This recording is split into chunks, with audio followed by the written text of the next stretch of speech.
இப்படி வச்சு இந்த டம்ளர் பிடிச்சி எடுத்தா வேலை முடிஞ்சுங்க. இல்லை மாவு பிசையலாம், காயெல்லாம் வெட்டிக்கலாங்க. அதுக்கப்புறம் நம்ம இப்படி ஓப்பன் பண்ணுவோங்க. அதுக்கப்புறம் இங்கே ஒரு பிளேடு ஓப்பன் பண்ணிட்டாங்க. அது எங்கே தெரியுங்க?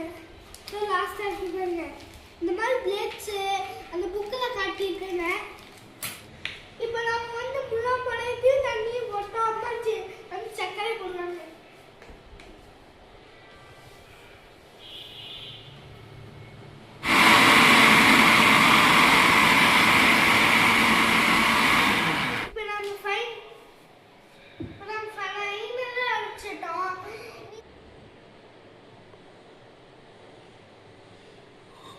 ஒரு மாதிரி